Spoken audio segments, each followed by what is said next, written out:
मैं मधुबाला, आप देख रहे हैं एक न्यूज़ 24। बिहार की राजनीति में इन दिनों मुकेश सहनी का नाम काफी चर्चा में है।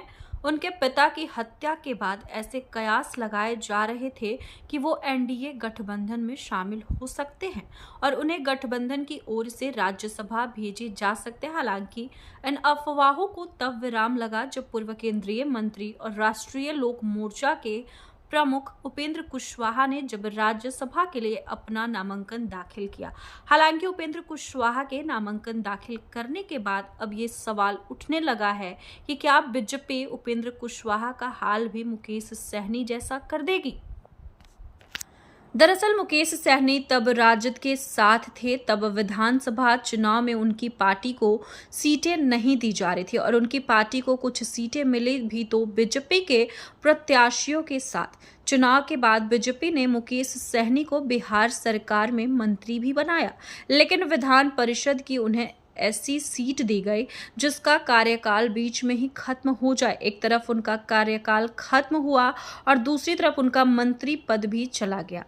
दूसरी ओर उनकी पार्टी के विधायकों ने पूरी पार्टी को खत्म करते हुए बीजेपी में शामिल हो गए, जिसके बाद मुकेश सहनी ने इसे छल प्रपंच बताया और लोकसभा चुनाव के पहले राष्ट्रीय जनता दल की शरण ले ली, जहां लोकसभा चुनाव में उन्हें अपने प्रत्याशी उतारने का मौका तो मिला, लेकिन वो एक भी सीट जीत नहीं पाए, जिसके बाद से मुकेश सहनी राजनीतिक वजूद के लिए संघर्ष करते दिख रहे हैं। वहीं उपेंद्र कुशवाहा की अगर बात करें तो लोकसभा चुनाव के दौरान वो अपनी पसंदीदा सीट काराकाट से चुनाव लड़े, लेकिन बीजेपी में रहते हुए भोजपुरी अभिनेता पवन सिंह ने निर्दलीय नामांकन करके उनका खेल बिगाड़ दिया।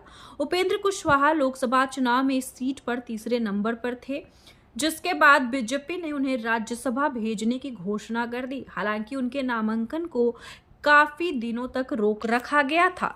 बाद में नामांकन की आखिरी तिथि से एक दिन पहले बीजेपी ने अपनी पार्टी से मनन कुमार मिश्रा को राज्यसभा के लिए चुनावी मैदान में उतारा, जिसके बाद उपेंद्र कुशवाहा आशंकित हो गया कि उन्हें मीसा भारती या विवेक ठाकुर के इस्तीफे से खाली हुई सीट दी जाएगी।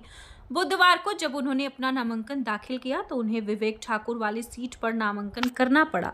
इस सीट के लिए करीब 2 साल का कार्यकाल अभी बचा हुआ है, जबकि मीसा भारती वाली सीट का कार्यकाल करीब 4 साल का है। ऐसे में ये कहना गलत नहीं होगा कि केंद्रीय मंत्री का अनुभव रखने और राजद में कुशवाहा जाति की अहम भागीदारी होने के बावजूद उपेंद्र कुशवाहा के साथ कहीं ना कहीं खेल तो हुआ ही है।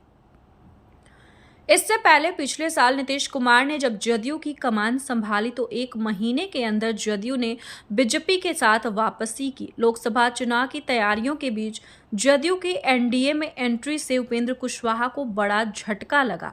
इससे पहले वो लोकसभा चुनाव में अपना पार्टी के लिए कम से कम 3 सीटें सोचकर रखे थे, लेकिन जदयू के एनडीए में शामिल होने के बाद उनके हिस्से में सिर्फ काराकाट की सीट आई, जिसके बाद वो मुस्कुराते हुए चुनावी मैदान में उतरे। वहीं चुनाव हारने के बाद राज्यसभा के लिए उनका नाम आने के बाद भी मुस्कुराते दिखे। वहीं अब 2 साल के लिए राज्यसभा में मौका मिलने के बाद भी वो मुस्कुराते हुए नामांकन किया है। ऐसे में ये देखना बेहद दिलचस्प हो जाता है कि उनकी इस मुस्कुराहट में क्या कोई बड़ी योजना छिपी है या फिर बिहार विधानसभा चुनाव के लिए उन्हें कोई बड़ा भरोसा दिया गया है। फिलहाल इस वक्त की खबर में इतना ही और ऐसे ही तमाम खबरों के लिए देखते रहिए एक न्यूज़ 24। वीडियो पसंद आया हो तो वीडियो को लाइक करें, शेयर करें, साथ ही हमारे यूट्यूब चैनल एक न्यूज़ 24 को सब्सक्राइब करें। यदि आप हमारे फेसबुक पेज को देख पा रहे तो हमारे फेसबुक पेज को फॉलो करें। धन्यवाद।